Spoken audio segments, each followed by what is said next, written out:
மதுரையில இருந்து ஆந்திராக்கு கிளம்பிட்டோம். ஃப்ரைடே மார்னிங்கே நானும் என்னோட ஃபேமிலி மெம்பர்ஸ் எல்லாருமே திருப்பதி கிளம்பிட்டோம். ட்ரெயின் என்னமோ 4 மணிக்கு தான். நாங்க 3 மணிக்கெல்லாம் போய் ஜங்ஷன்ல இடத்த போட்டாச்சு. இது என்னோட நாத்தனார் பொண்ணு. இந்த வாண்டுக்கு தான் இன்னைக்கு திருப்பதியில மொட்டை போட போறோம். எனக்கு பஸ் டிராவலிங் விட ட்ரெயின் டிராவல் தான் ரொம்ப பிடிக்கும். ட்ரெயின்ல போறோம்னு சொன்ன உடனே முதல் ஆளா கிளம்பியாச்சு. நாங்க போனது மும்பை எக்ஸ்பிரஸ். சோ மதுரையில இருந்து ரேணிகுண்டா போறதுக்கு 1:30 ஆயிடுச்சு. அங்க இருந்து குளிச்சுட்டு தான் ஏழுமலையான பார்க்க போகணும்னு சொல்லிட்டாங்க. சோ அதிகாலை 3 மணிக்கெல்லாம் எஞ்சி குளிச்சுட்டு ரெடி ஆயிட்டோம். திருப்பதி கோயில்ல மொபைல் அலோட் கிடையாது. சோ கீழே ரூம்லயே எல்லாத்தையும் வச்சுட்டு போகணும்னு சொல்லிட்டாங்க.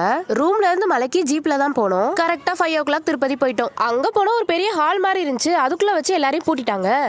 நான் இதுவரை திருப்பதி போனதே இல்ல. இதுதான் ஃபர்ஸ்ட் டைம். சோ எனக்கு இது ரொம்பவே புதுசா இருந்துச்சு. நான் கூட போச்சு ஒரு நாள் ஆயிரும் போல நினைச்சு பயந்துட்டே இருந்தேன். பட் கரெக்டா 3 ஹவர்ஸ்லயே சாமி பார்க்க உள்ள விட்டுட்டாங்க. அடுத்த 1 ஹவர்ல திருப்பதியை திருப்தியா தரிசனம் பண்ணிட்டு வெளியே வந்தாச்சு. கடைசியா நம்ம வாண்டு பிள்ளைக்கு ஒரு மொட்டையும் போட்டாச்சு. ரிட்டர்ன் வரும்போது ட்ரெயின் கிடைக்கல. சோ பஸ்லயே மதுரைக்கு கிளம்பிட்டோம். உங்களோட ஃபர்ஸ்ட் டைம் திருப்பதி எக்ஸ்பீரியன்ஸ் எப்படி இருந்துச்சுன்னு கமெண்ட்ல ஷேர் பண்ணுங்க. நம்ம சேனல் சப்ஸ்கிரைப் பண்ணிக்கோங்க. பாய்.